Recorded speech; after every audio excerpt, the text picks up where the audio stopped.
I welcome our speakers who are Anna Maria Pezzella from Napoli, Italia, working in Rome. She will be the first to present. Afterwards, we will hear Mette Lebech in Mainz, Ireland, and then Anna Slebioda from Poland, who is new in our circle, and it's nice to have you all here. So it's so different how the backgrounds are and how long you're working on Edith Stein already.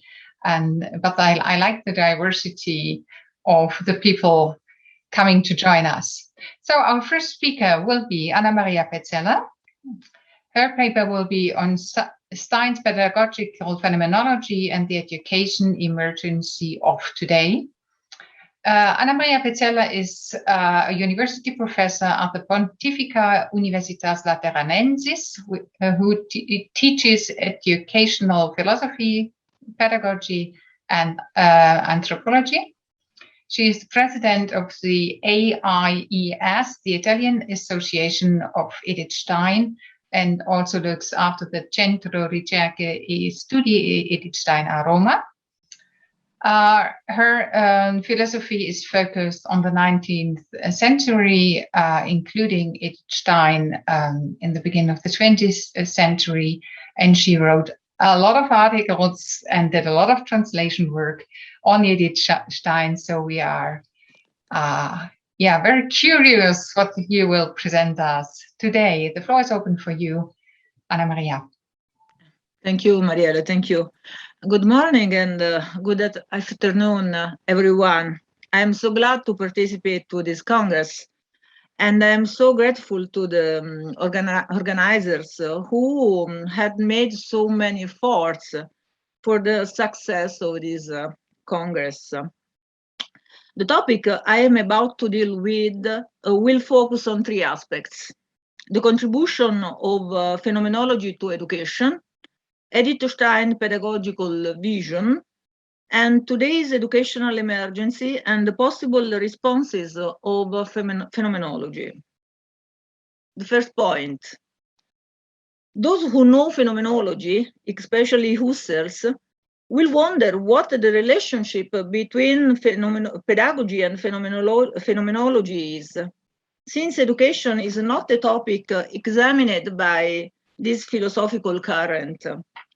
Moreover, Husserl was unable to deal with the students, as Edith Stein attests in Aus dem Leben einer jüdischen Familie, which is why, during the Göttingen period, Adolf Reinach acted as a link between him and the students, since he was more open and outgoing towards young pupils.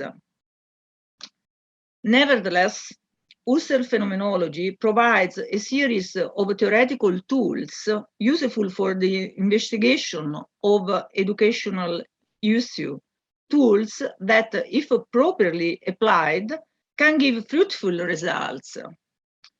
The first contribution is certainly that relating to regional ontologies, which, as far as education is concerned, not only allow us to clarify the relationship between pedagogy, philosophy, and the sciences of education, a topic that we do not intend to discuss here, but allow us to define what belongs to the region of education, what are its essential and key aspects.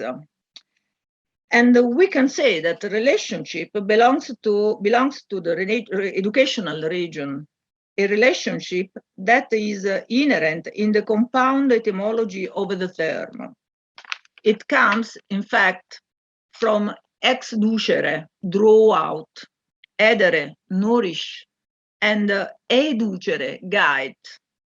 These etymologies indicate that at the basis of education, there is a relationship between two human beings in which there is a subject, presumably an adult, who is able to bring out what is present in the other, nurtures and guides him, her. The educational relationship is possible because human beings as phenomenology teaches us, in addition to having a body and a psyche, are also spiritual realities. In fact, humans, unlike animals, have an open structure. Animals, as Plessner would say, are absorbed in the here and the now. And for this reason, their life is centric, while that of human is eccentric, because they, I quote, not only live and experience, but also experience their experiencing. Phenomenologists would say that they are open to the world and to themselves, that they understand it and understand themselves, and that therefore they possess an intentional consciousness that is always reaching for something. And the something can be an external or internal object. Furthermore, a flow of experience envelops conscience and constitutes personal history, which gradually builds up through individual daily experiences. These lived experiences contribute to forming the stream of consciousness within which experiences are in a very close relationship with each other. In fact, human experience is, I quote, a complex universe of lived experiences in which relationship is present twice, as an intimate link between the subjects and the objects, between consciousness and reality, and as an intimate connection between lived experience themselves. If the subjects or consciousness needs the objects, as it is always consciousness of something, each lived experience, which is not self-sufficient in itself, requires other lived experiences to relate in order to acquire meaning and thus become part of an oriented process.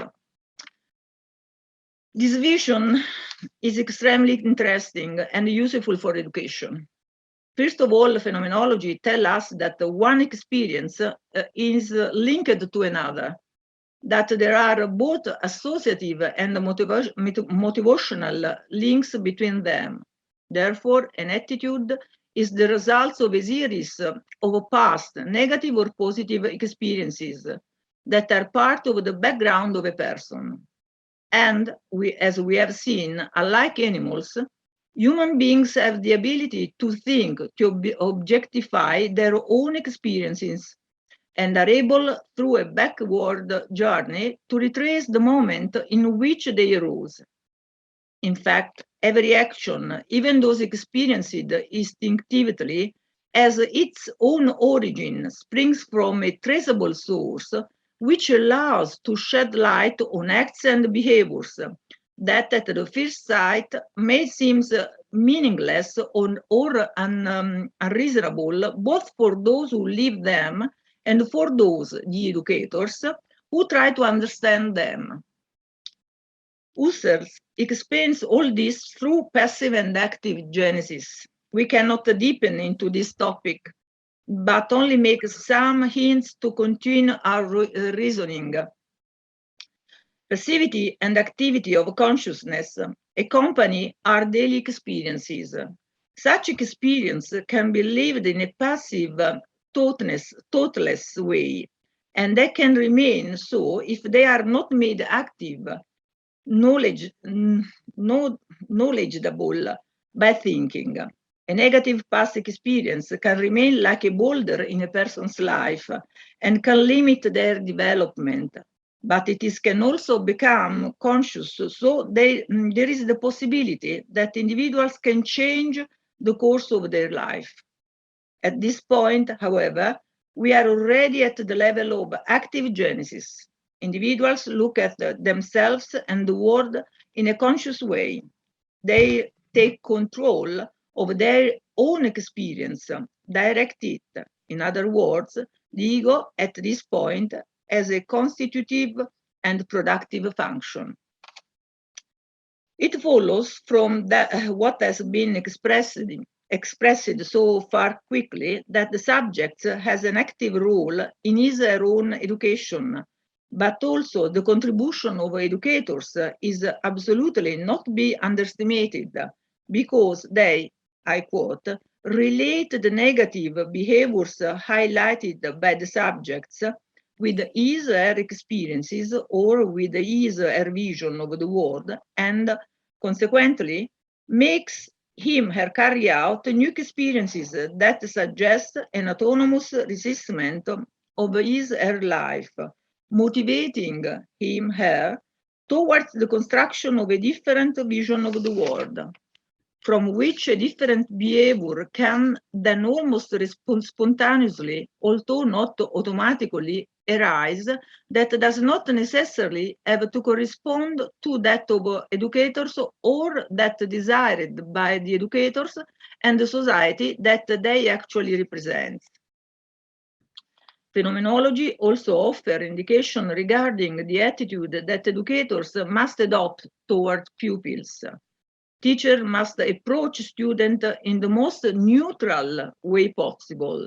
I realize that this term may appear detached, especially because the educational relationship I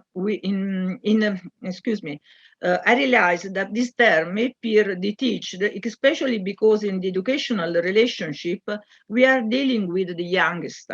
However, it is fundamental because educators must force themselves to put aside for a moment their preconceived ideas and their previous experience to try to understand who the person in front of them is. And the phenomenological tour par excellence is the epoche, which can prove to be very useful at the educational level. We know that phenomenologists use it to bracket everything that is known or supposed to be known about the objects or phenomenon of investigation in order to grasp its ultimate structure, its essence.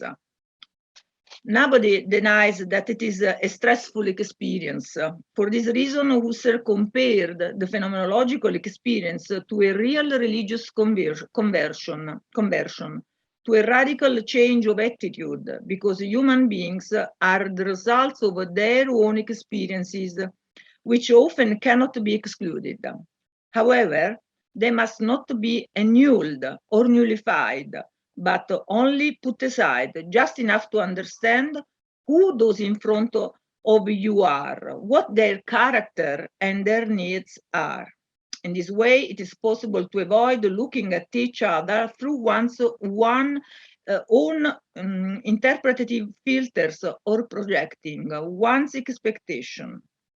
Therefore, epoche is an experience, an intellectual purification, as Bertolini defines it, that all educators must learn to perform if they want to understand the learning needs of young people. Point 2. Edith Stein Pedagogical Vision.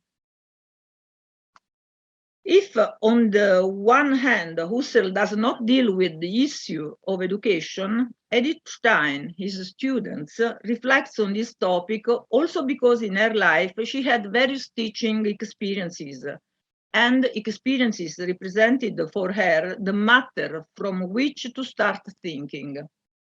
He has been interested in pedagogy since her years of study, when she was a part of a pedagogical group formed above all by pupils of Stern. She considers this experience, I quote, the most precious part of my period of study in Breslau. In Freiburg, during her assistantship with Husserl, Stein taught young students her kindergarten of philosophy, as she called it. Then, during Speyer's time, she worked in a high school for girls, and this led her to reflect on the education of girls. In 1932, in Münster, she moved to the Heigers Institute of Scientific Pedagogy, where she stimulated her colleagues to reflect on epistemological issues. What is pedagogy? Can it be considered a science since it uses a multiplicity of sciences to understand and solve problems related to education, the relationship between pedagogy and other sciences is immediately brought into focus by Edith Stein, who is aware of the difficulties of pedagogy, as the problem that arose for this discipline was whether it should be considered as a science or as a technique, or else as a practical skill supported by a theory. She considers it a science in the true sense of the word by virtue of the theoretical support it offers, even if it cannot be considered an autonomous science because it does not possess its own foundation in itself. The fundamental question of pedagogy for Edith Stein must be the anthropological one. Who is the human being? Without this fundamental question, pedagogy builds a castle in the air. This is the reason why, before any pedagogical theory, it is necessary to understand who the human being is, to whom the educational proposal is addressed, and how she is structured. Once this has been established, it is necessary to understand the objectives and therefore the means to achieve them. Stein addresses the educational issue at different levels, a more theoretical one and a more practical one. Let's start from the first, and in particular from the concept of formation, Bildung, that the philosopher examines in a text written in 1930 on idea of formation. For Stein, Bildung is a process of formation in which a material takes on a form that makes in the reproduction of a model. Human beings, like every living thing, can take on a form because they are not fully formed.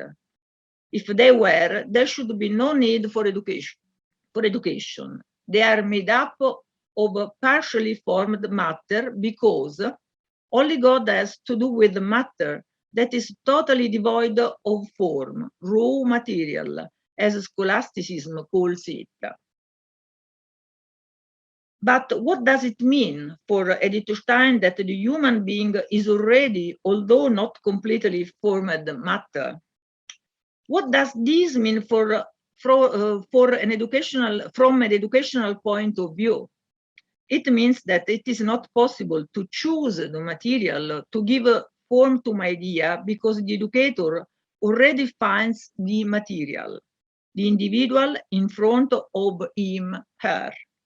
I cannot do with myself as with the other, as on the contrary, several anthropologists today say the transhumanism, what I want, since we are not dealing with shapeless matter, and because education is not plagiarism, but to give a completeness to a form which is present only in embryo.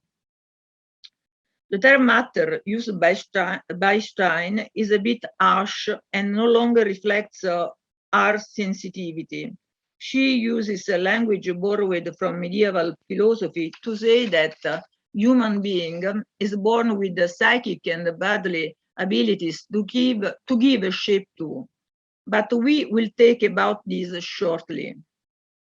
In the text on idea of formation, Edith Stein believes that as far as education is concerned, we must deal with specific predispositions related to the human species, individual predisposition, and the spiritual essence, knowledge and will.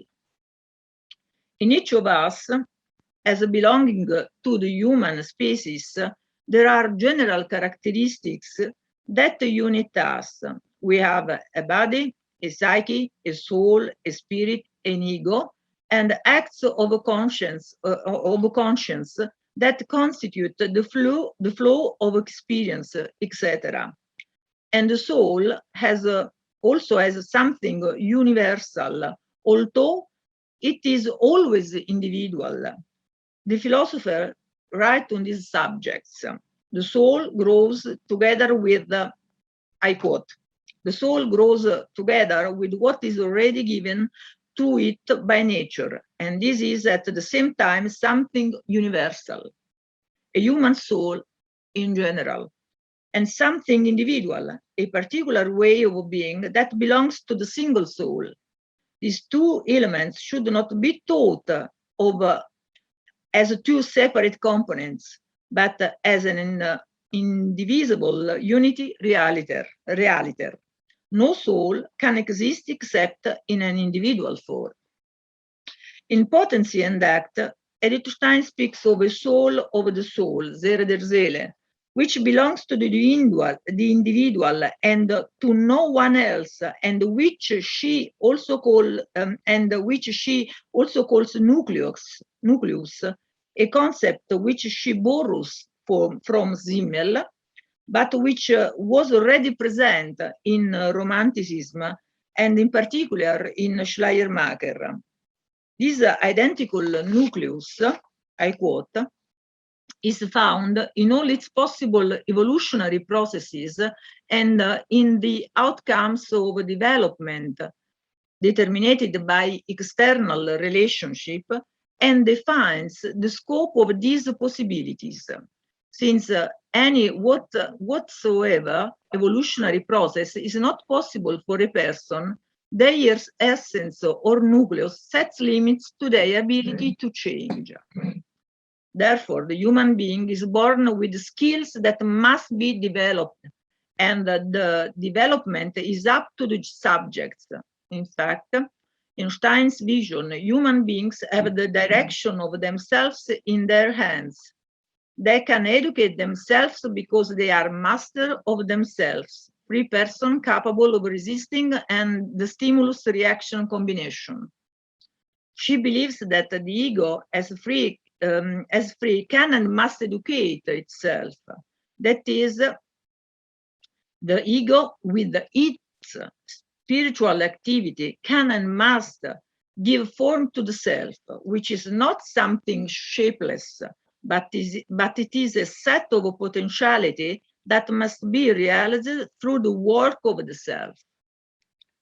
The work of the ego is therefore essential for education. The ego can act in all good conscience and responsibility on itself, on its body, on its psyche, on its soul. The body can be subjected to proper treatment, be nourished and kept in exercise adequately, and this free training intentionally desired by the ego is helpful at the same time to spontaneous education. The ego can also form the soul, its natural home. It can live in the soul, but can also choose to be in other places.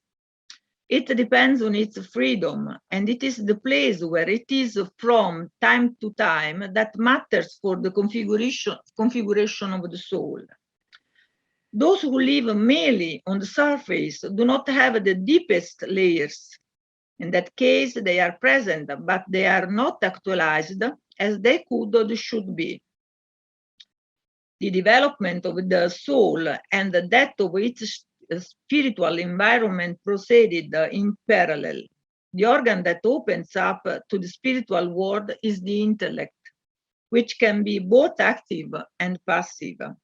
It is active if it freely possesses its own spiritual heritage, passive if it receives something from outside which is offered to it without its intervention, and which after a first acquisition returns to quiescence.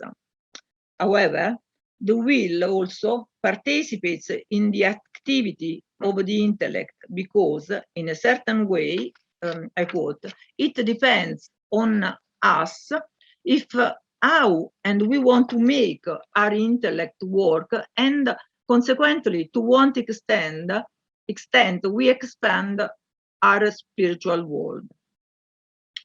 Obviously, to do that, you need obviously to do that you need to practice.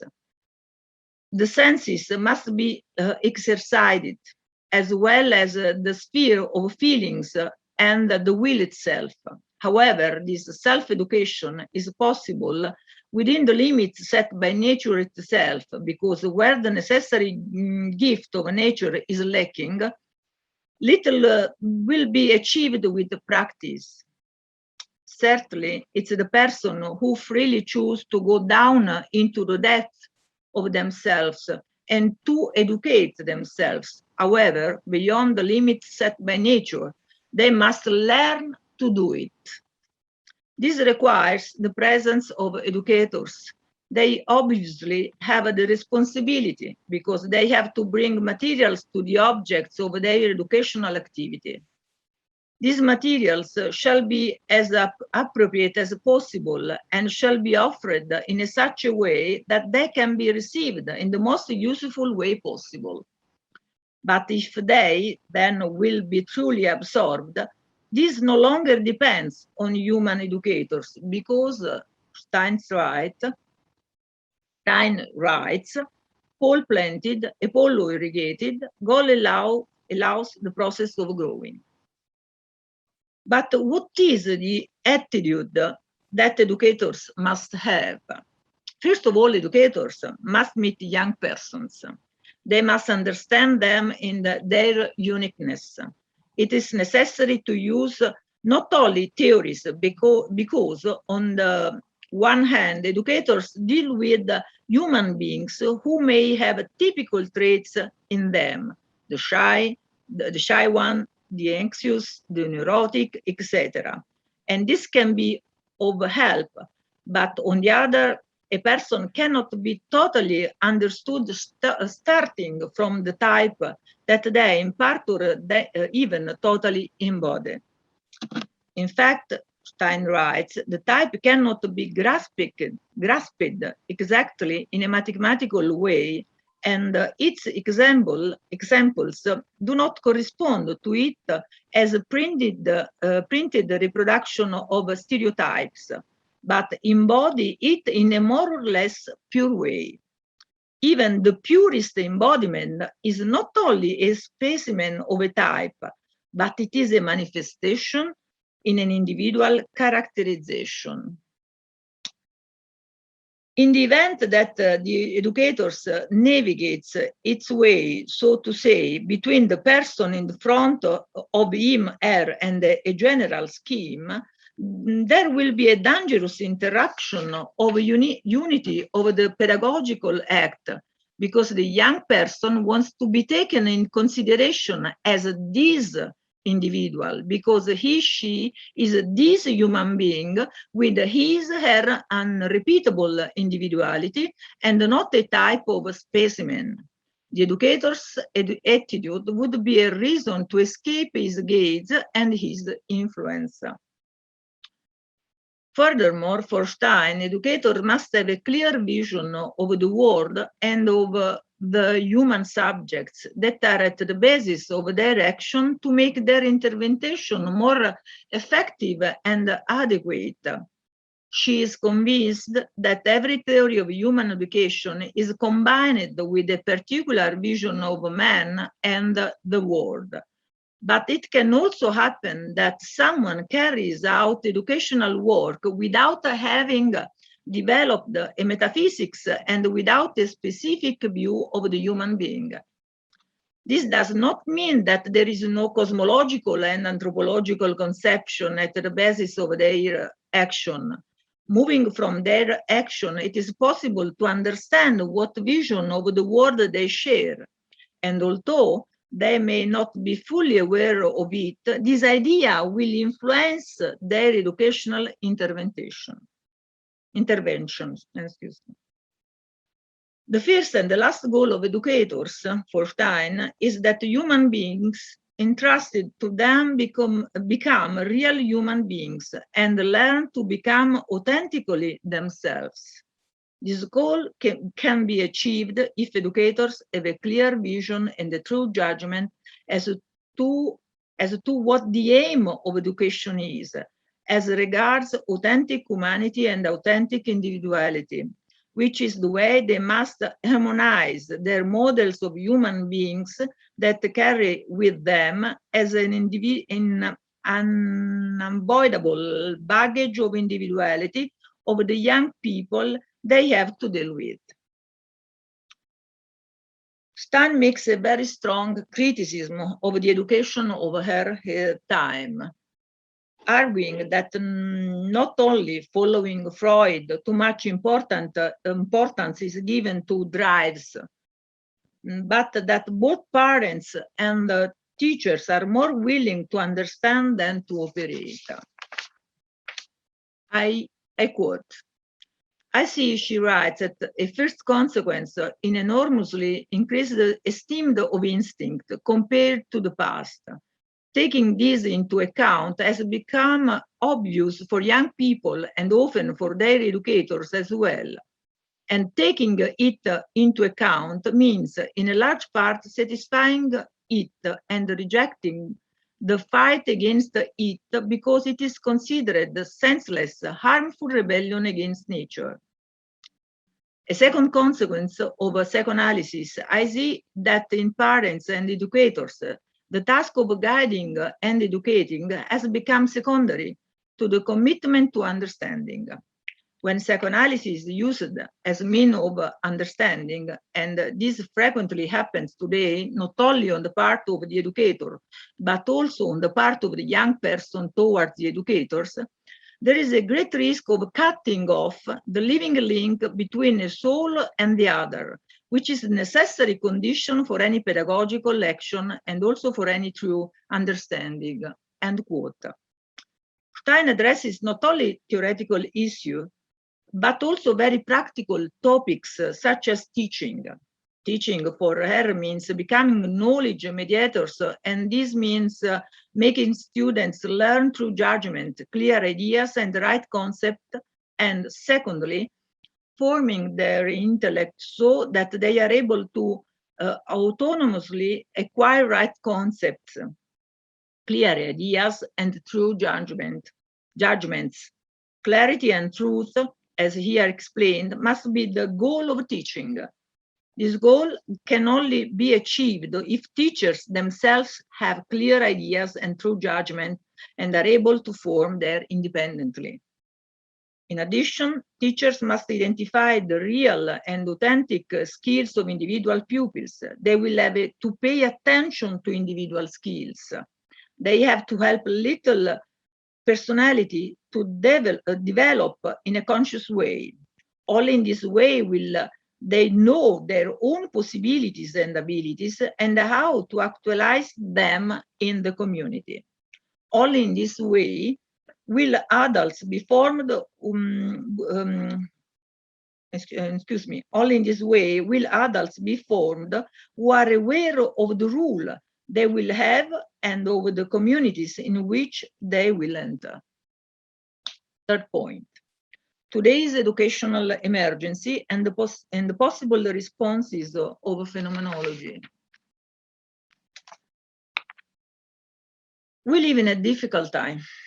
Sudden changes in the customs and behavior of individuals and society, the fall of ideologies, the dissolution of values, the eruption of social and virtual networks, and globalization have produced a profound anthropological crisis that inevitably leads to an educational crisis. The education of a younger generation has been deeply affected by these changes, also because we have not acted with immediacy and far-sightedness.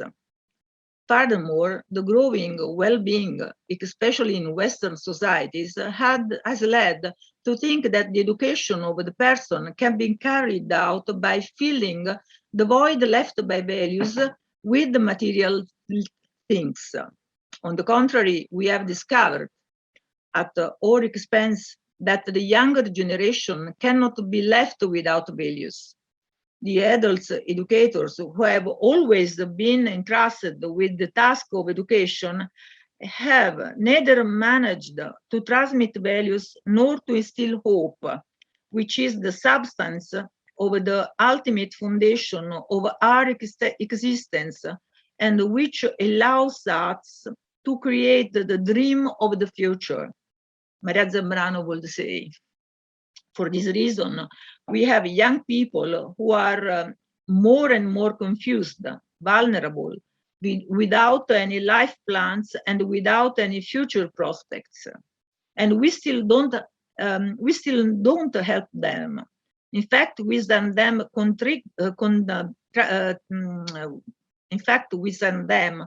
contradictory, destabilizing messages that confuse them even more. We ask them to be themselves, to fulfill themselves, to be citizens of the world without losing their roots, to be competitive, but at the same time to embrace equality, to be supportive. We ask them to live responsibly by making wise choices and according to values in a world that has forgotten values. We ask them to be serial and compulsive consumers, but environmentally and ecologically conscious.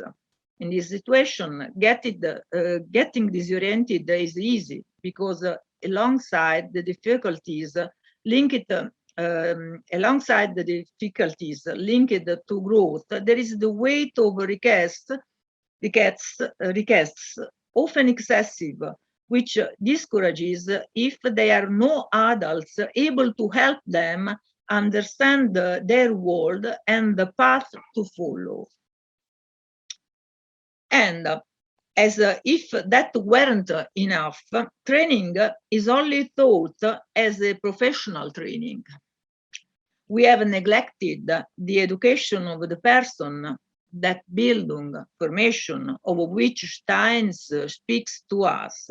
Or perhaps it has never been seriously considered because it is more complex to manage and without the possibility of objective results, quantitatively measurable, and therefore not economically profitable, because it does not aim at placing on the market professional figures functional to a capitalistic economy.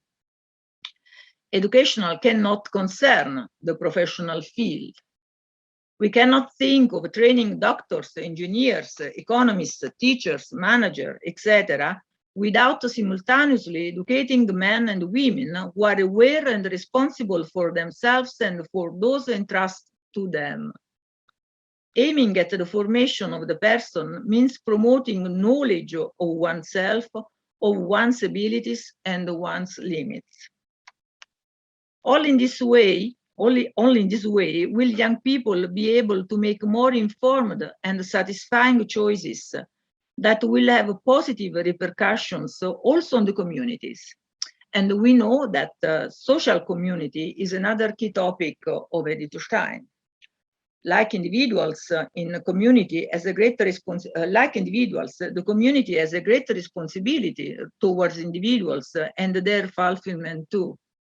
In the text, Potency and Act, referring to the nucleus, Stein states that if the individual tries to develop all his abilities, but despite of inner effort due to external impediments, she fails to do so, this then is a damage to the objective spiritual world, which lacks something through which it could be enriched. This means that if a community does not support the growth and fulfillment of its members according to each one's talents and potential, it will not be a strong community, able to withstand the challenges imposed by time. Support for the full realization of individuals is typical of a community capable of growing and welcoming everybody's contribution for its survival. I want to put my attention on the role of adult educators because their task is fundamental, and for this, Stein offers good indications, especially when she deals with empathy and Schulung. Adult educators guiding lights, guides for young people, but to do so, they must themselves be educated, mature, balanced, and authentic. And they must know how to relate to young people, welcome them without any prejudice, guide them. And they must do it in truth, because young people understand immediately with whom they are dealing. They understand perfectly if they are welcomed or only tolerated, if the kindness and concern towards them is true or just a facade. Educators must be able to put themselves in the shoes of young people. Putting oneself in the shoes of young people means understanding their needs, their desires, their feelings. In this regard, Stein's reflection on Einfühlung can be very useful. The phenomenologist uses the term empathy, Einfühlung, in a slightly different way from ours. When we say today that a person is not empathetic, we refer to the fact that in him, in her, there is no inner participation to the experience of others. Empathy, Einfühlung, for Edith Stein, is the act that allows us to understand other people's feeling and experience, but without an inner participation to the experience of others. In fact, Edith Stein defines sympathy in English, and not empathy, this inner participation to the experience of others. I think that sympathy is, however, important for educators, because the educational relationship cannot be aseptic, but there is a need for warmth, for emotional participation. In fact, although educators must distance from themselves and objectively look at the behavior of young people, they cannot help but participate in their life, their joys, their suffering. But Stein's investigation of Einfühlung allows us to understand many things about the relationship and the behaviors that the educators must adopt. Empathy is the act that allows us to understand other people's feelings and experience. Through it, we realize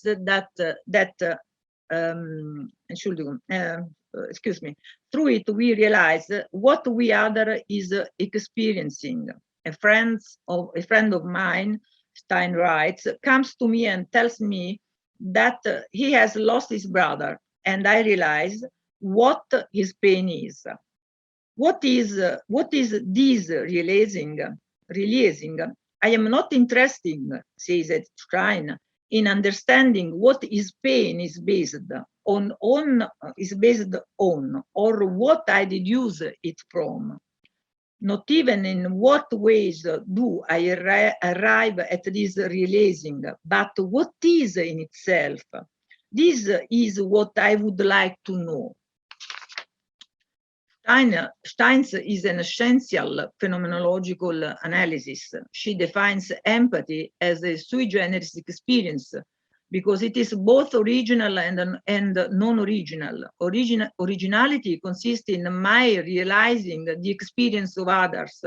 Non-originality lies in the impossibility of living from the inside and with the same intensity the experience of the other. From this, we understand a number of things.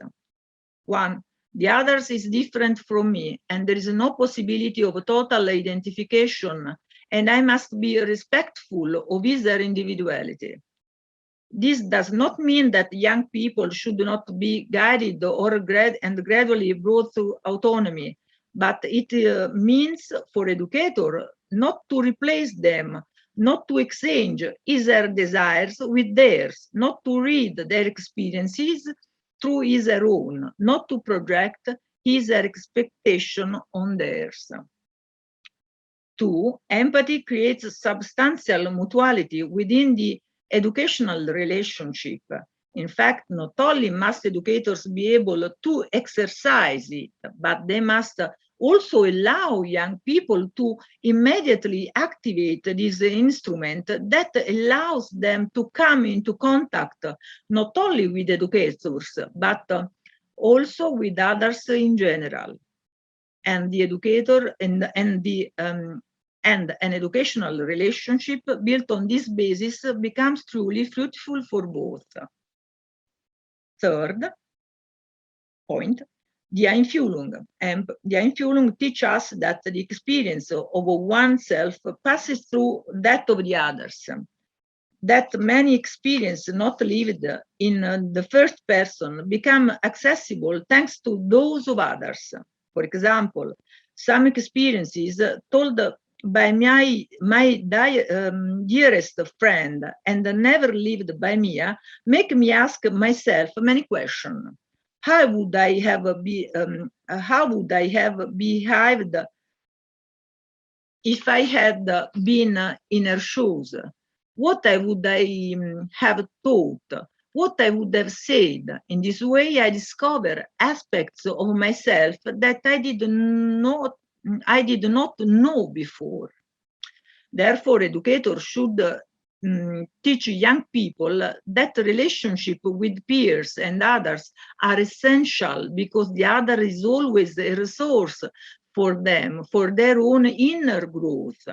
But it is necessary to meet others in person, to look them in the eyes, and not protected by a monitor. In a human relationship, you have to put yourself out there. Certainly, the face-to-face relationship gives rise to problems, conflicts, suffering, but growth is possible only through this narrow door. The presence of educators is therefore fundamental, but this does not mean that their advice is always accepted. And this because dealing with people is difficult, Guardini writes, because here I have to go through freedom. One last point, Mariéle. In mass society, individuals are strongly influenced by the media, by ideas combined on purpose to provide stimuli and impulses, and to induce specific behavior without being fully aware of it. Stein is certainly helpful in this area as well. After all, she herself has suffered mass society and single thinking, and has been a victim of them, along with many millions of people.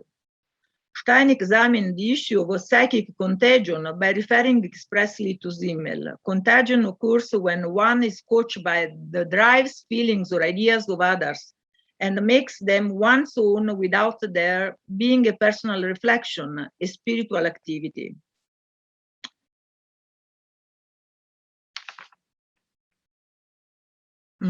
So, Simmel and Stein fully embraces this vision, attributes to psychic contagion the paralysis of the superior qualities, is letting oneself be carried away without resistance from an incalculable number of influences that mutually intersect, strengthen, detach, distance themselves, reproduced.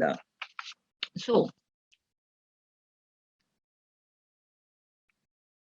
moment. Today, there is an increasing tendency to consider it to escape the influence, that it is impossible to escape the influence of society, and that the subject is inevitably passive with respect to them. Stein, on the other hand, describes how these influences occur and how it is possible to limit them by exercising awareness of oneself and of the world within which one lives. Certainly, we are children of our time. We are imbued with it in our most intimate fibers, but it is necessary to teach young people that although it is not possible to shake off one's age, we have the possibility to distance ourselves from it, to understand it, to accept its positive aspects and to limit the negative ones that may stop personal growth and one's balance. In conclusion, what can we learn from the phenomenological lesson and from Stein's pedagogy? That educating is not easy, because the human being is a complex being whose experience are deeply rooted, and from there, more or less consciously, they act to transform themselves into behaviors. That anthropological reflection is fundamental, as it is the investigation of values, because without a reference to a set of values, it makes no sense to talk about education. That there is a need for the commitment of a whole community to encourage the fulfillment of individuals, a community that must give itself clear rules, must understand where it wants to go and how to lead its young people. Thank you. Thank you very much. We have an echo. Thank you. Yeah, we saw the complexity of what education is all about in your contribution already. You told us that education is always an active genesis, conscious, done by experience, facing the reality.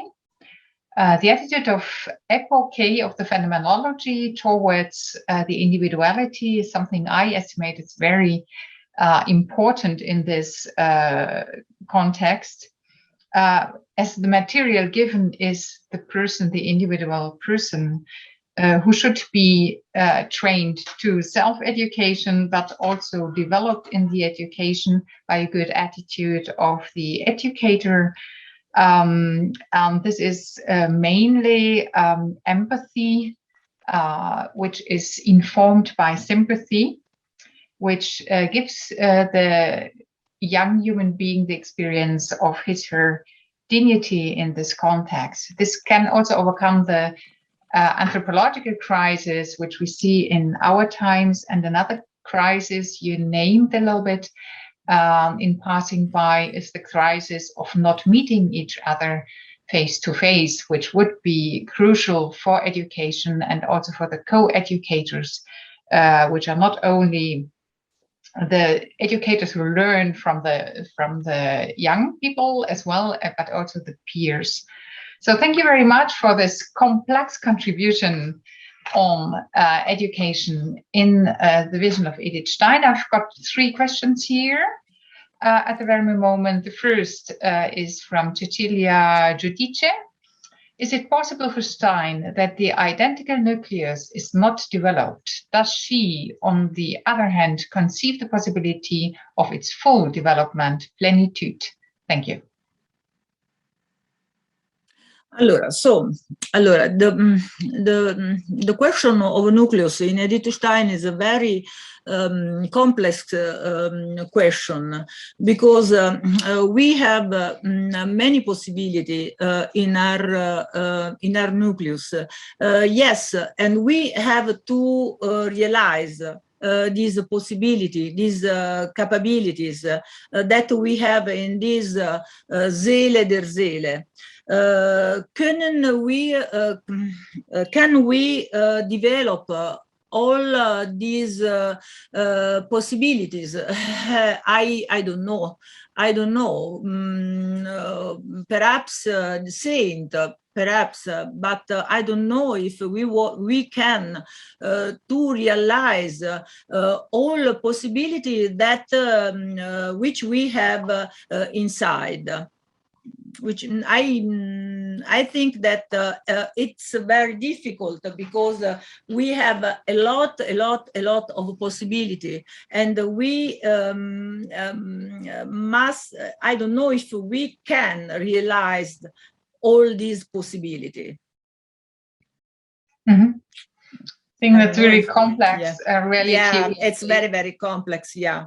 Very complex. Eduardo González Di Piero, I will shorten his question and give it in English, ask whether we can concretely apply this pedagogical contribution of Edith Stein to schools today. She applied it in Santa Maddalena. Do you have any experience and information about how this is done nowadays? Eduardo, I don't know. I think that this is a good ideal. A person have to realize herself, himself. But our organization of our school in Western, it's not organized for this realization of a personality. We want only professional person. We want to put in the world of work this personality, profession. We want competence. We want only competence. We want. We don't want men and women. And I think that today this is difficult. Perhaps this is an ideal, a personalist ideal, but I think that this is the main direction for the humanity, and we must change our way to teaching, our way teaching. We have to, our aim must be a person and her complexity. Mm-hmm. Non so se ti ho risposto, Edoardo, ti rispondo, insomma, in italiano è più semplice, hai capito? Cioè, ho capito. Mi hai risposto benissimo, grazie. Thank you very much. Thank you, Mariéle, for your translation to English. Thank you. There's besides, as an information, there's doctor thesis going on precisely this subject, how to apply this in the context of schools. So we will see and we'll be informed about this later. Hadi Bello has the question, after thanking you for the contribution, that globalization and technology have weakened the integrational formation of the human being, and in particular the formation of the inner world of the youngest. This numbs their conscience and their self-configuration towards transcendence. My question is how to educate in Freiheit, freedom in this context? I agree with you. It's very, very difficult, but I think that adults, educators, have a very important role in this moment. We have to learn that there is a real life, and that there is a virtuality, but virtuality is not reality, and they have to understand, they have to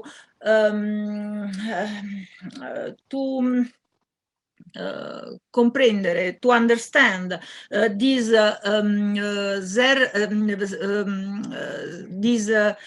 very important difference. So, but I think that the adults, the educator, we must return to be educator. Allora, we have to guide our young, and we have give a complete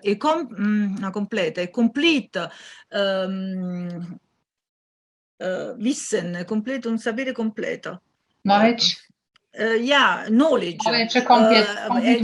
Complete knowledge. And our rule is very, very important.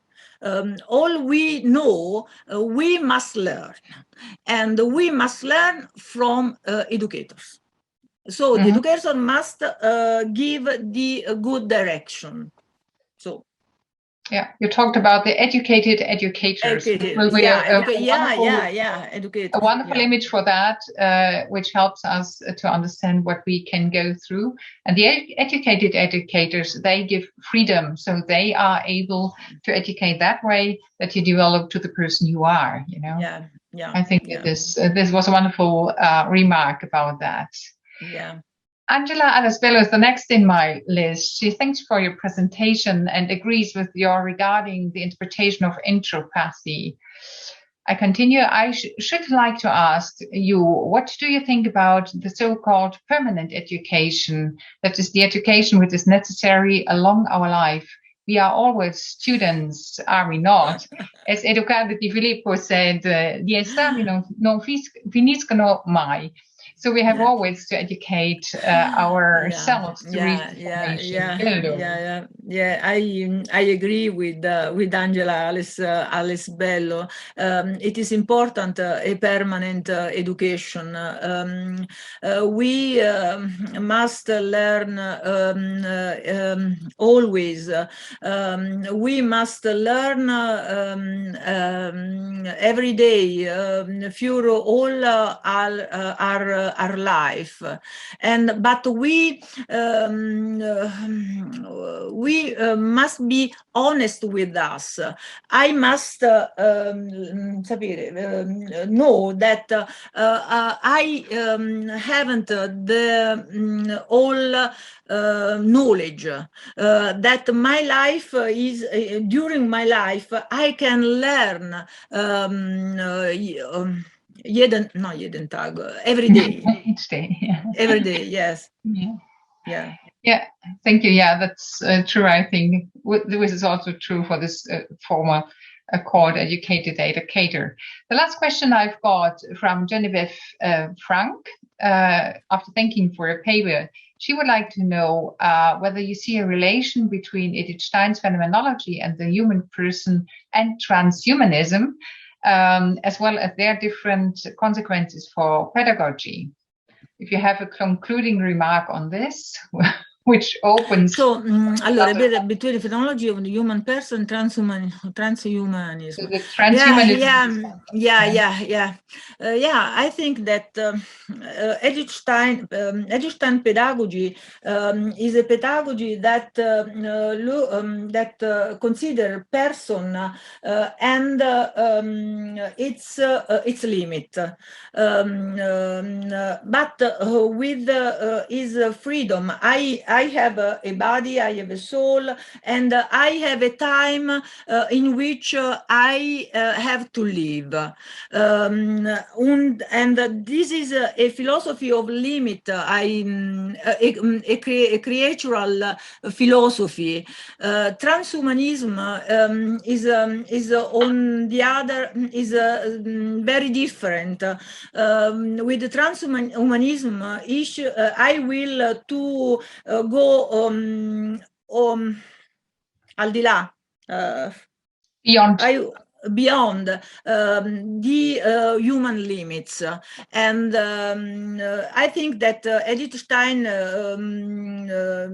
she should not agree with this point of view, because in transhumanism there are no limits for human person. Human person can become everything, can become what she want to be, but it is that is again that is against the Edith Stein vision and Edith Stein concept of a nucleus of kern. We are matter that must formed. Yeah. But we have just a shape. We have to improve this shape. Mm-hmm. Okay. Thank you very much. Yeah, it's a very complex question. Thank you for the short answer to this. Thank you very much, Anna Maria. It was a rich contribution, and I think we keep in mind this complexity of what education is all about. and I will give the floor to the next speaker. I think we take 1 minute to breathe, and then Mette Lebech will share the screen with us and let us know. I will present who she is. We see her already as far as I can see. Welcome, Mette, and we see her paper. Wonderful. Mette Lebech will give a paper on Stein's vision on phenomenology. So we deepen one aspect we learned about before. Mette Lebech is Associate Professor of Philosophy at Maynooth University in Ireland. She has several degrees in philosophy from the University of Copenhagen, Louvain-la-Neuve, and Leuven. She widely published on human dignity, friendship, various topics in bioethics, and of course the philosophy of Edith Stein. And raised to Mette, we are sitting here today because she is one of the founding presidents of the International Association for the Study of the Philosophy of Edith Stein, Jaspers. And she's also publishing a series of Edith Stein studies, books which will appear in the next years and which will help us to understand in the English-speaking world about Edith Stein and the complexity of her thoughts. Thank you very much, Mette, to be here, and the floor is yours. Thanks very much. Thanks, Mariéle. Okay. So I'm going to talk to you about Stein's version of phenomenology. So, like for Husserl, Stein understands phenomenology to have the following goal. The goal of phenomenology is to clarify and thereby to find the ultimate basis for all knowledge. So in this presentation, I'm actually going to take it that Stein's philosophy right through is so informed by her training in phenomenology that we can call it all phenomenology. So that this definition on the problem of empathy is one that we can apply right through. She says the following about the methodology as she understands it on the problem of empathy. The phenomenological reduction, excluding everything that's doubtful, leaves an infinite field of pure investigation. There remains the whole phenomenon of the world when its positing has been suspended. And these phenomena are the object of phenomenology. However, it's not sufficient merely to comprehend them individually and to explain what is implied in them, inquiring into the tendencies enclosed in the simple having of the phenomenon. Rather, we must press forward to their essence. Each phenomenon forms an exemplary basis for the consideration of essence.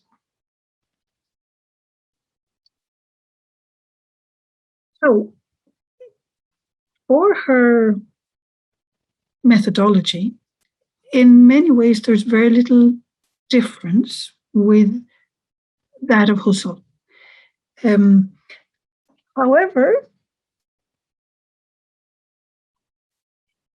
there may be a tendency to a difference in that she considers constitutional and eidetic analysis to be of equal importance, to be complementary, and to both be equally indispensable.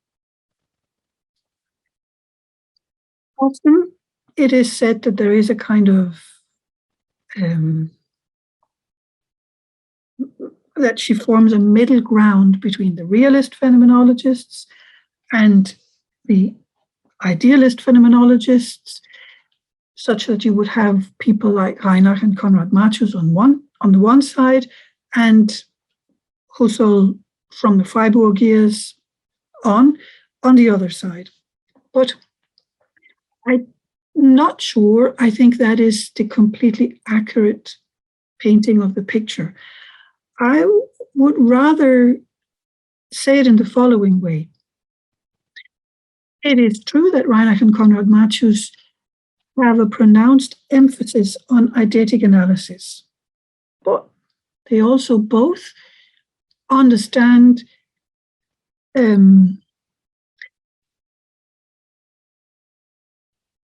judgment, whether naive or not, as establishing us in a relationship with being. And that establishment is already their version of constitution.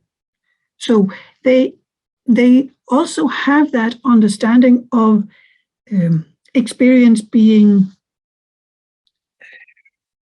initiated by us, so to speak.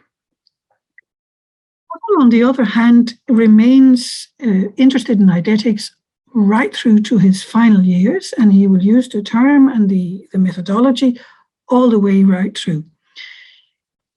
But there is one important thing that I think does divide the two camps, if I can talk about it like two camps.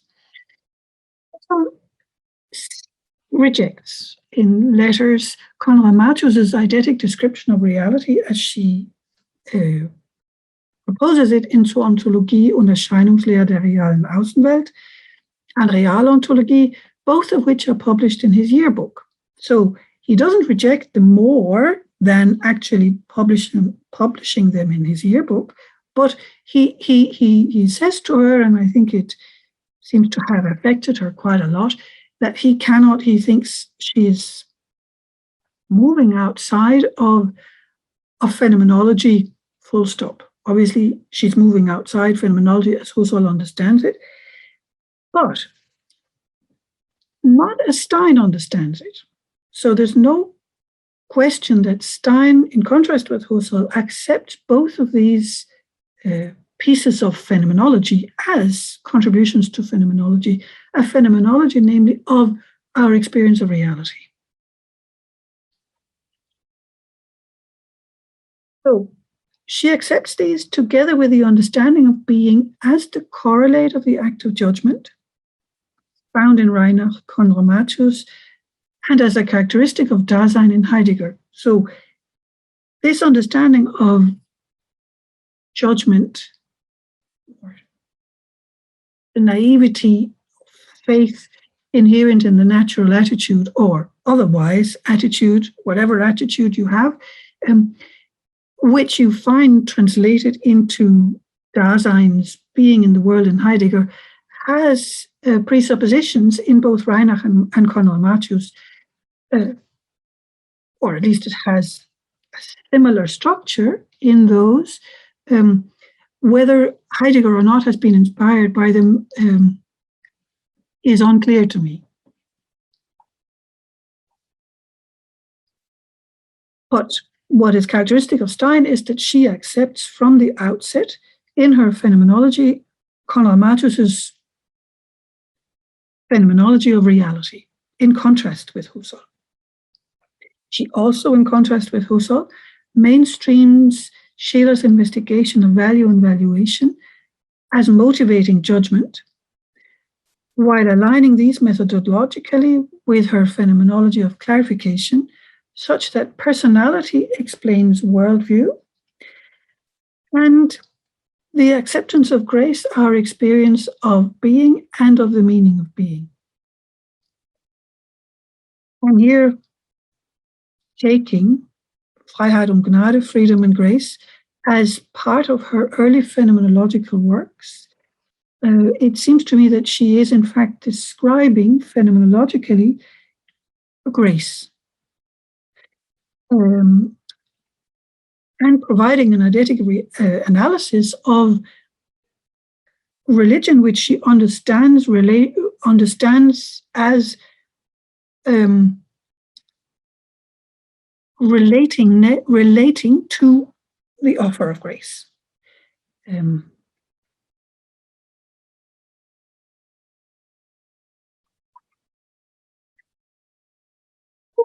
This basis in her phenomenology, which includes an analysis of grace and of reality, in contrast, some contrast with Husserl, also of values, which Husserl does engage with, but not to the same extent as her.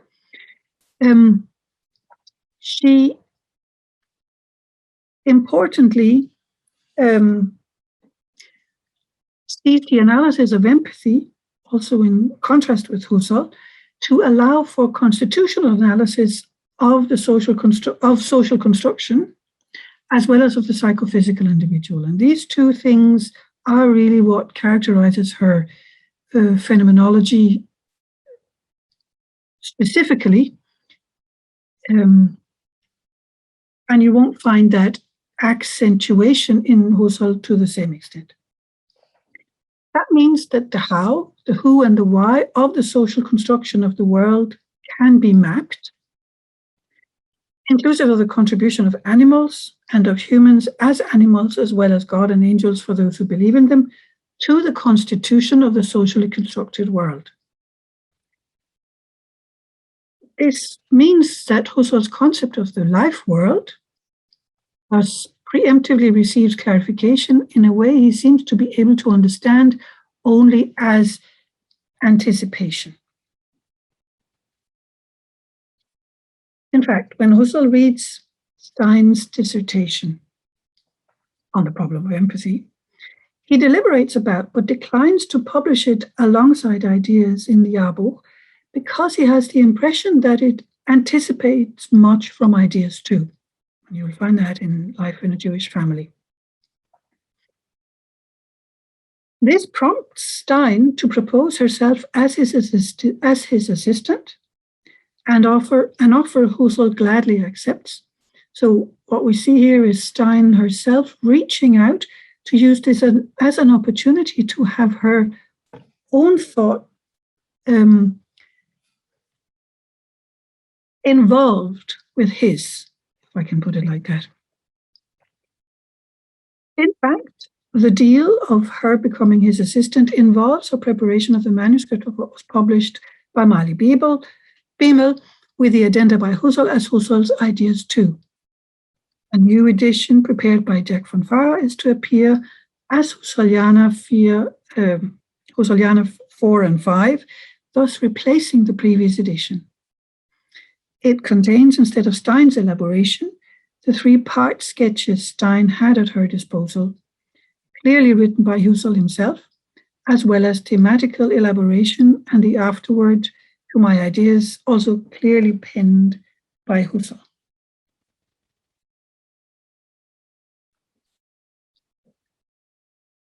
That means that Stein's understanding of intersubjectivity and of the body comes to inform the interpretation of Husserl's understanding of the same topics as it was read after the war. Because, of course, she revises his manuscripts, and it will become much clearer for us to what extent, once we have the new ideas too published, and from what I have seen of it so far, the sketches that Husserl provides are really that and that only. We're talking about sketches which Stein not only compiled, but synthesized and wrote up for publication, such that in particular, the middle section on the constitution of the animal body is informed by her own understanding, but not so much so that she's happy with ideas too. So neither Husserl nor Stein were happy with the work.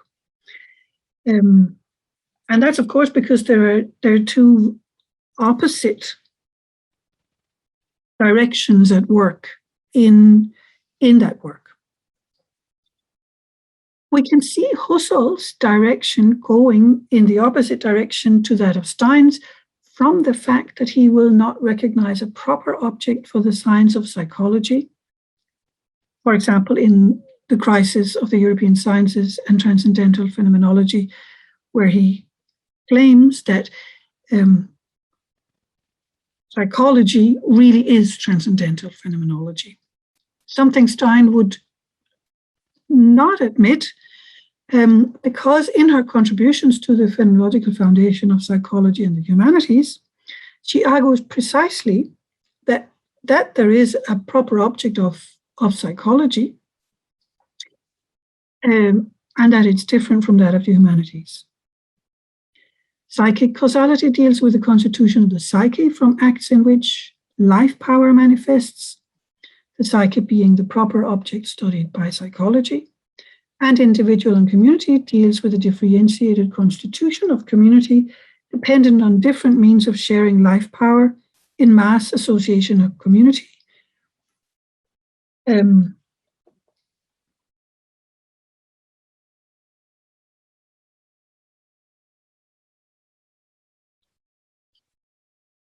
version of phenomenology is thus characterized by having the concepts of psychic causality and of life power, which are not had by Husserl, not used to the same extent, and not employed to actually found psychology and distinguish it from the humanities, and isolating the indispensable contribution of the phenomena they represent to the constitution of the body. So her constitution of the body takes on a more secure footing than it does in Husserl.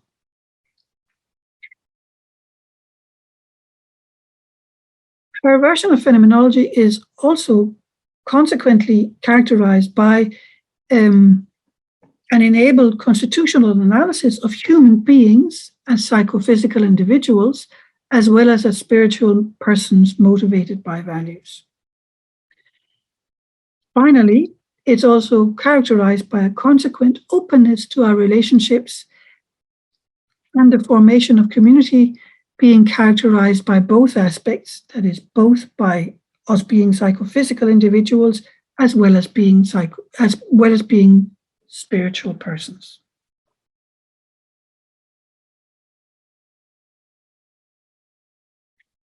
This means that her version of phenomenology also has the following features, differentiating it from Husserl's.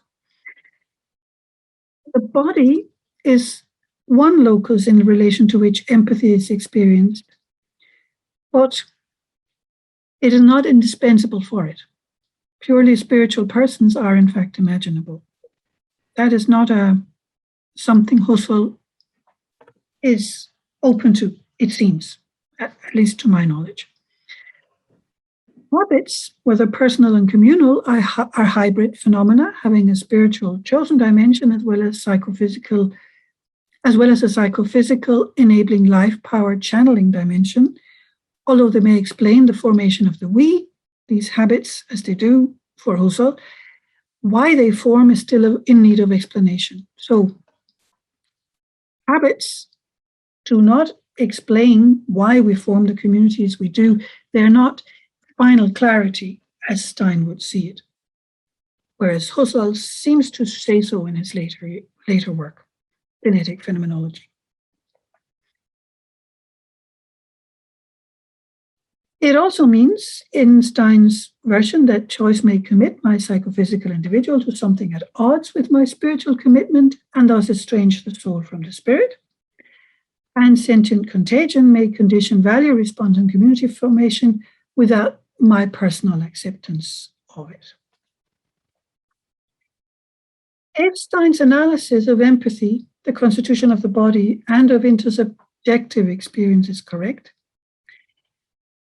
we will not be able to account for the phenomenological foundation of the sciences of psychology, the humanities, and the social sciences without the concept of psychic causality and the corollaries of life power and the psyche, which allows for the identification of the psychophysical individual and the gradation of the various forms of the we. We thus need Stein's phenomenology to actually do that, and that means that her phenomenology seems to have a specific mission to these sciences. That is what I wanted to say. So just to sum up, the most important contributions of Stein's phenomenology which makes it quite unique, both in relation to Husserl, but also in relation to those who followed after him in many different ways, is she has the concept of psychic causality, life based on the concept of life power, and she isolates those phenomena such that she can constitute the psychophysical individual, and that allows her to differentiate the constitution of intersubjectivity in a way that is not open for Husserl, precisely so that she can differentiate between association, mass, and community, and explain why intersubjectivity isn't simply spiritual or chosen, but also reflects our bodily dimension. Thank you for your attention. Thank you very much, Mette. Perhaps you can make us visible for you. Yeah, it's a very difficult subject, to be honest. I know all about, because I've been struggling with this subject for years, which is this difficult question where to place Edith Stein between the realistic phenomenology and the transcendental phenomenology. She somehow takes both, but continues in a realistic view, which we see in the constitutional analysis, as you said, mainly in the analysis of the psychophysical individual and the social constructions, perhaps even sometimes the social constitution. So in intersubjectivity, we constitute something we should try to understand, which also makes it possible to be concrete over the subject in empathy. We know about the body, but we also know about the forces in the body, and the foundation of humanities and psychology has to be done via this concrete vision of phenomenology, so that it reaches the reality we have to face in those sciences.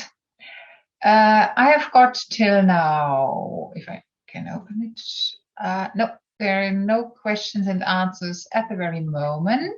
Oh yes, there's one. There's one in the chat. Yeah, but I cannot answer it, Antonio. Okay, what does it say about Ich-Spaltung? Is necessary? If I may, Ich-Spaltung, Husserl says one can move from one act to another act. The ego can focus and abstract out of a specific context to just do the science it needs to do without really worrying about all of these layers. And so this is a challenge to Stein's personalist foundational account of the sciences. So I'm wondering if Mette has anything to say to Husserl and this idea of the possibility of eye splitting and performing different acts of science.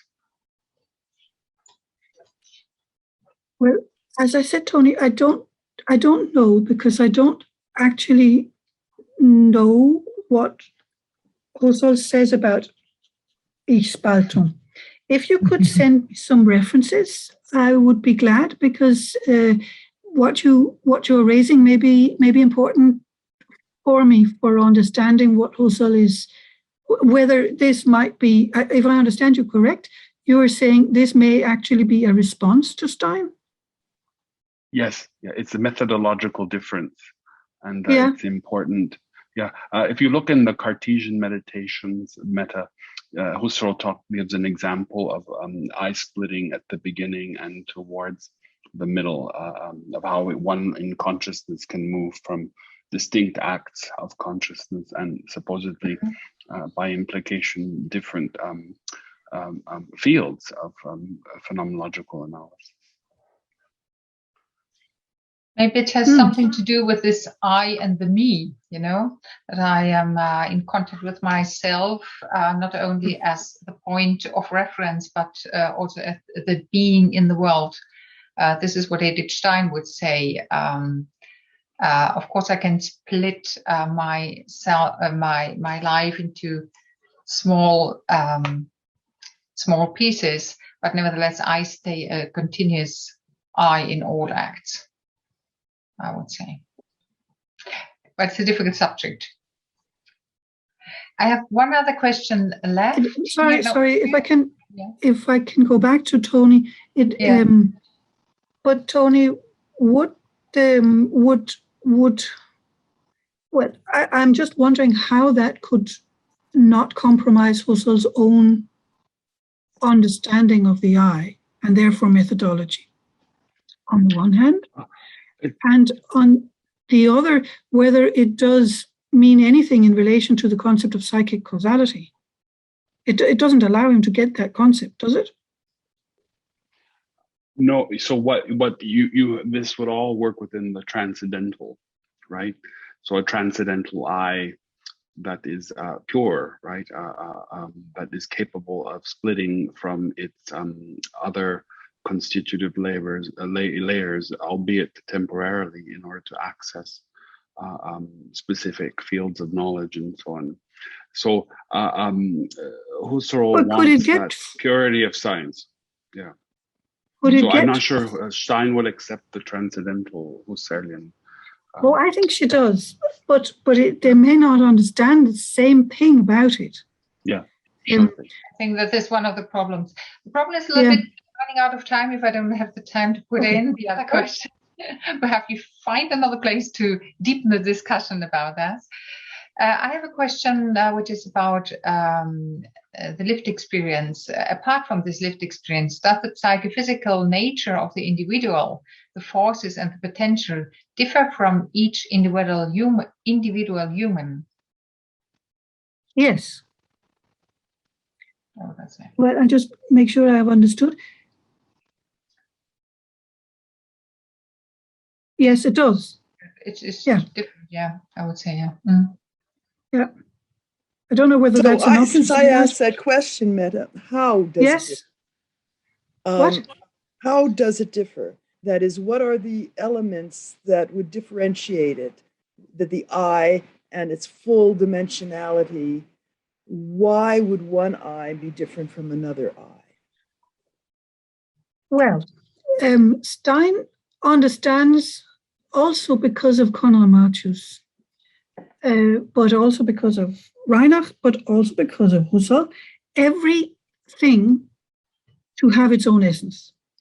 And that most certainly concerns fully constituted I's, real I's. So each person, which is an I that relates to the world in terms of values, has its own essence and therefore its own characteristics. They're all psychophysical if they're human. That is, them being psychophysical and of the human type is what allows us to identify them as human. But they're first and foremost, well, they are in fact the first and foremost individual. They're individual beings. And it's only seeing several individual beings that we say, oh, here is a number of human beings in the room. Mm-hmm. So we learn to differentiate. We can see that some are better at seeing colors than we are. Others are better at cooking, whatever. But so we learn to identify our faculties in relation to others. But we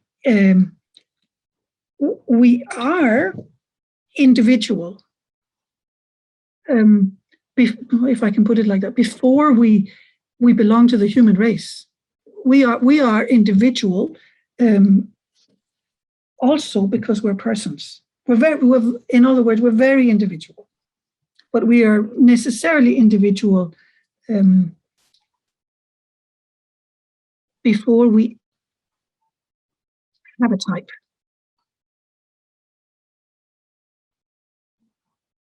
Thank you. I've lost the question.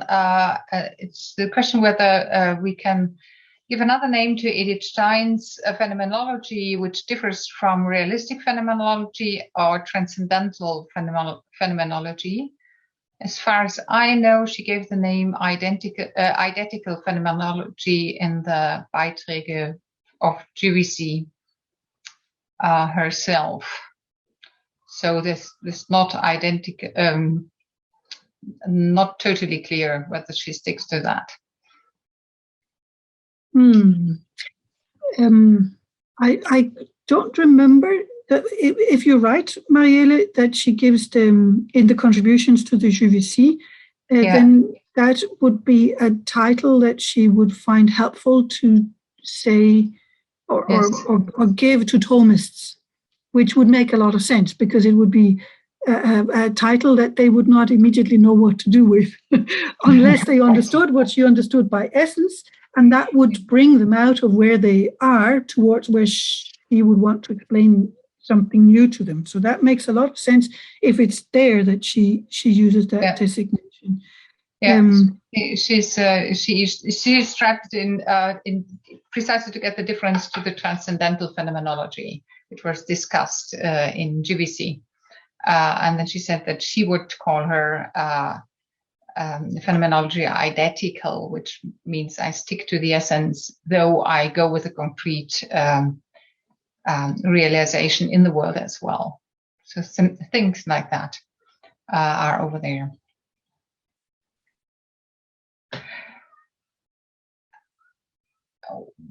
The problem is, I get another question, but the problem is I have to change to the next one, I think. Otherwise, we are running out of time, if you don't mind. This was a question about individuality and DNA. It's rooted there, but individuality is on the level of the soul. So this is what Edith Stein and what you pointed out, Mette, is that this goes deeper in empathy than what you just see at the outside. Thank you very much. You see, it's a complicated discussion where to locate Edith Stein concretely in this wide field of phenomenology. I invite our next speaker, Anna Slebioda. She is, as I said, from Poland, and she's up to finish her doctoral thesis on the subject Behinderung, handicap, and the being female in the light of Edith Steins philosophy and life. And she's connected to Edith Stein Center in Posen. She will give her contribution in German. So a challenge for one or the other among us, but it's okay because it's Edith Stein's language. Thank you very much, Anna, for being here. And you are invited to give your talk. Thank you.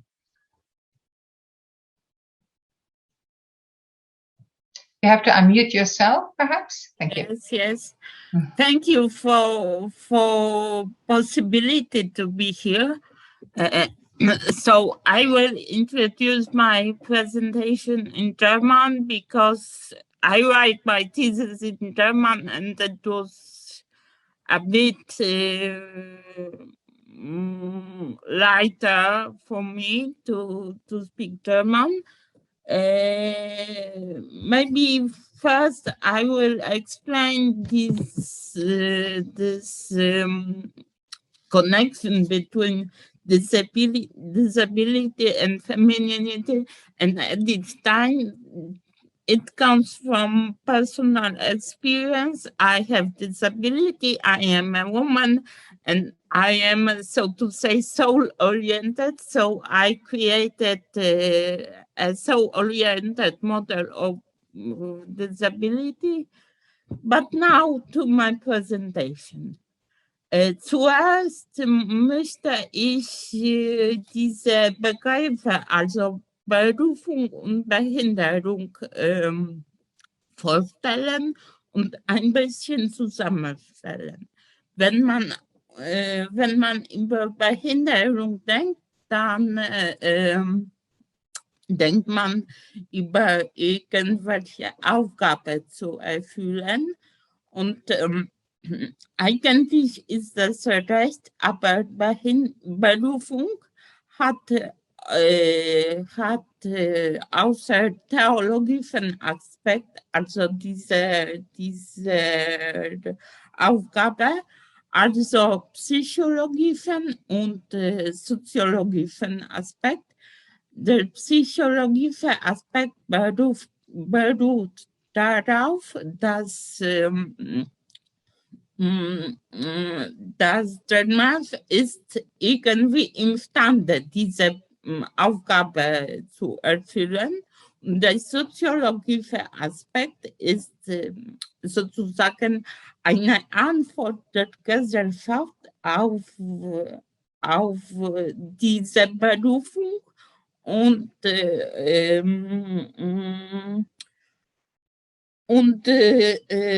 diese Stellung sozusagen, diese Berufung zu erfüllen von einem anderen Menschen. Und jetzt Behinderung, die neueste Definition und kommt aus der Konvention über Menschen mit Behinderungen und sagt, dass Behinderung ergibt sich aus Wechselwirkung von Menschen mit Beeinträchtigungen und Umwelt- und einstellungsbedingten Barrieren. Also wenn wir da jetzt Berufung und Behinderung zusammenstellen, dann diese Umwelt- und Einstellungs vor allem bedingten Barrieren können die Erfüllung von Berufung beeinträchtigen sozusagen. Und jetzt möchte ich ein paar Worte über Berufung im Edith Steins Leben in Bezug auf Behinderung sagen. So, Edith Stein war als 11. Kind geboren. Also sie kam aus einer kinderreichen Familie.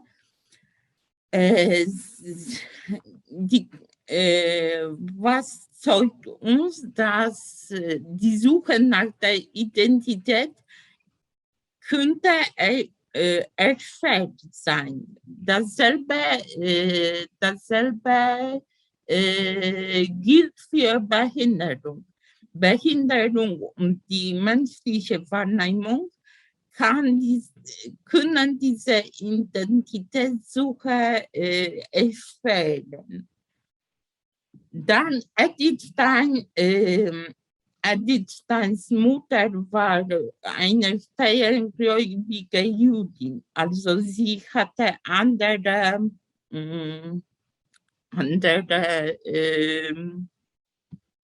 vielleicht nicht Wörter, aber andere Stellung zur Christus präsentiert. Und hier wieder die menschliche Wahrnehmung und auch die Wahrnehmung von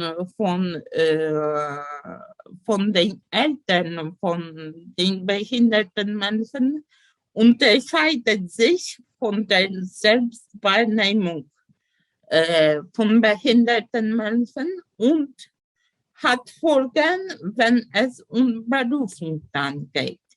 Dann war Edith Steins Mutter Eigenunternehmerin und Witwe. Sie war sehr selbstständig und diese Selbstständigkeit war ein anderes Element, da die sich auf Edith einwirkte eigentlich. Und hier auch eine Analogie. Die Selbstständigkeit bei Behinderung ist ziemlich vielleicht ist Widereffekt und wieder auf Berufung wieder für Berufung Konsequenzen sein kann.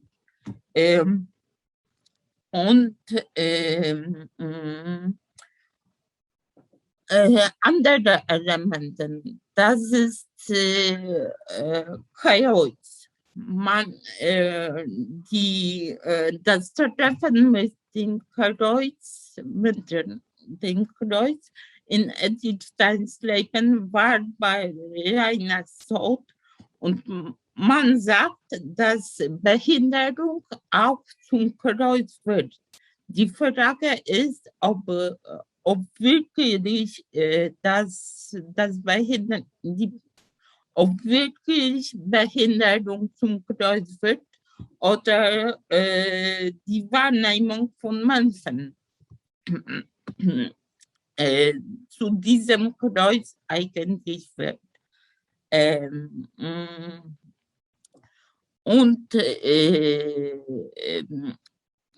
das letzte Element war Edith Steins Radikalismus und die Suche nach der Wahrheit und nach der Berufung. Sie wird zur Karmelitin erst im Jahre 42. Das ist schon spät, würde ich sagen, aber das zeigt, dass die Berufung trotz verschiedenen Umständen zu erfüllen ist. Und jetzt zwei Elemente aus Edith Steins Philosophie zur Berufung und in Bezug auf Behinderung. Das erste ist Mutterschaft. Also die Mutterschaft ist in Behinderung ist problematisch. Ich glaube, wir wissen warum. Das ist selbstverständlich unterschiedlich. Das hängt von dem Zustand, von der Art der Behinderung und so weiter und so fort. Aber was zeigt Edith Stein? Edith Stein zeigt uns diese seelische Dimension der Behinderung. Als Nonne, als die Lehrerin. Und das ist auch ein Wegweiser sozusagen, wenn man Berufung und in Behinderung analysiert. Und das letzte Element aus ihrer Philosophie, diese liebevolle Vereinigung. Hier kann man wieder einen Widerspruch fühlen oder haben, aber diese liebevolle Vereinigung wieder eben Behinderung, wenn nicht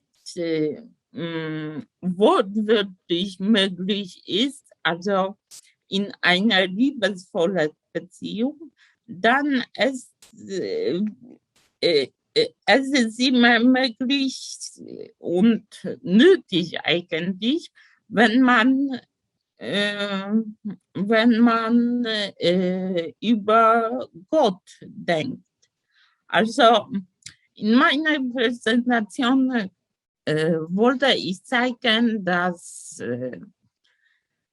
Berufung und Behinderung zu erfüllen ist, wenn man und Edith Stein Leben und Werk wirklich deutlich das zeigt. Vielen Dank für die Aufmerksamkeit.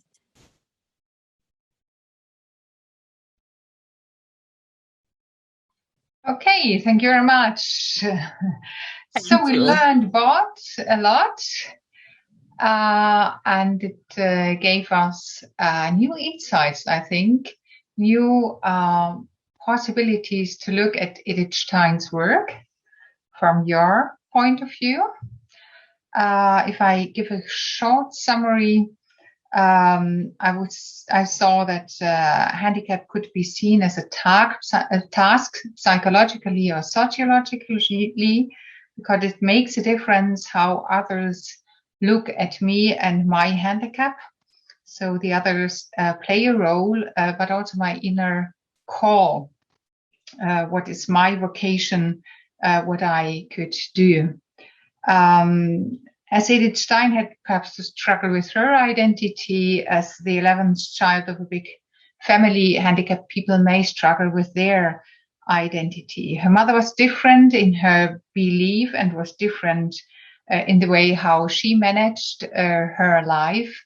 And this is also a question of how handicapped people are different, but manage their life as their task and their vocation. Being self-secure like Edith Stein's mother was is perhaps not that easy for people who live in a handicapped condition, and they may regard it as their cross, how they live. This cross also reappears in difficult conditions in Edith Stein's life herself. For example, you named the difficult condition how to find truth.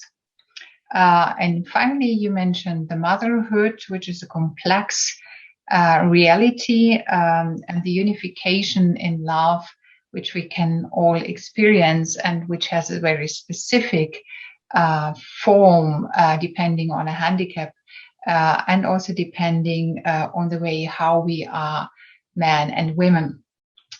I hope I got it more or less in this short words. And I give the floor for some questions. Perhaps others have interesting experiences and comparisons also in this regard. I think you really took a totally different angle than we normally take or mostly take, and this is interesting to see. At the very moment, we are not overcrowded with questions.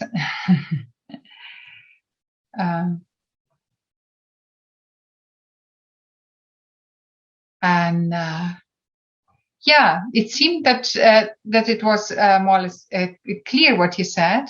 What I get as a commentary is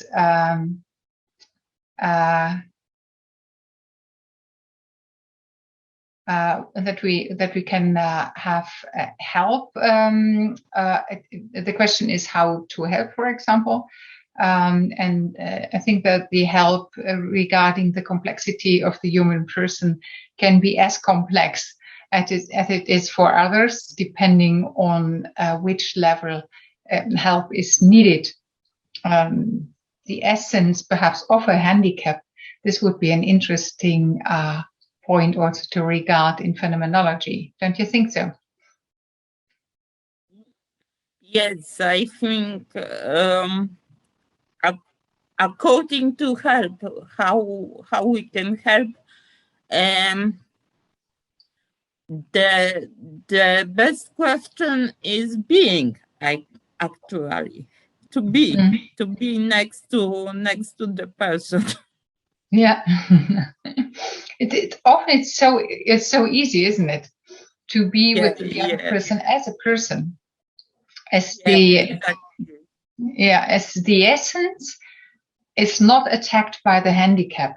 And I think this is something which is very important and can be a contribution of phenomenology regarding a handicapped person. That first of all, a person is a person, and the handicap is not the essence, but the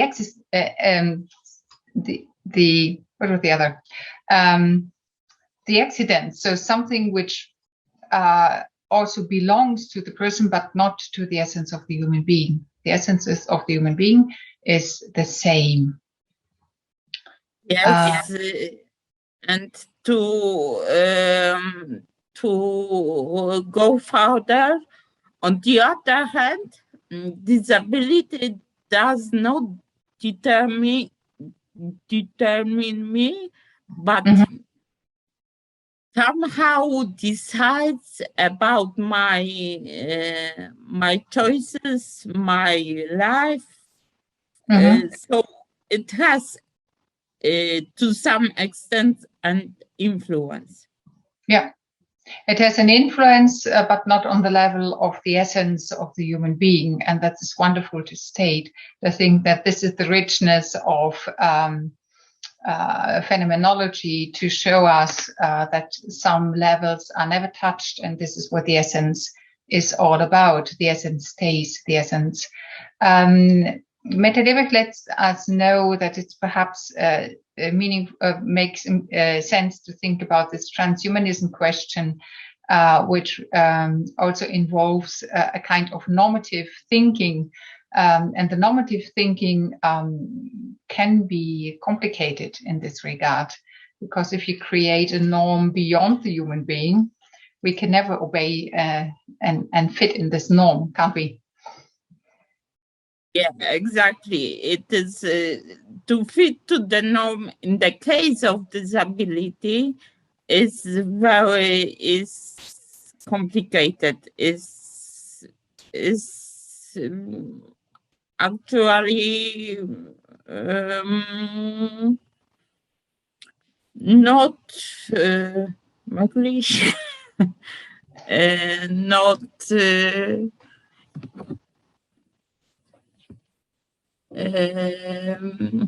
I can fit.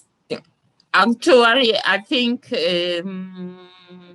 any human being can fit totally to the norm. Norm is something. Yeah. So we are all a little bit handicapped regarding a too high norm, wherever you put it. Yes.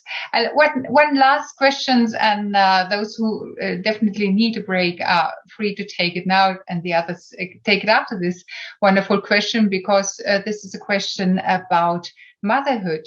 Do you think that the spiritual motherhood is the most important experience for all of us as women? Spiritual motherhood. I think yes. This is the most important, because yes, independent of disability, it happens that that a woman is not a mother in biological sense. And this is the need to be a mother comes from the inner side. So the spiritual motherhood is essential, I would say. Thank you very much. Thank you also for answering in English. I close with a contribution which goes back to your contribution, taking into account the cross we all have, and the cross which shows how precious it is to carry a cross as a sign of blessing. And perhaps this would be a wonderful idea to think about the cross as a gift, as Mette suggests. And this is a gift to all of us, to see how people carry their cross and learn how to carry our own cross. So thank you very much for your contribution. Thank you very much to all of us in this panel. I think we had a rich panel and rich contributions which help us to go back to our daily work with the inspiration that we can still go on working on Edith Stein and to apply it through the very different fields of our being human, and that it can help us to develop in being human. Thank you very much and have a good day. Bye.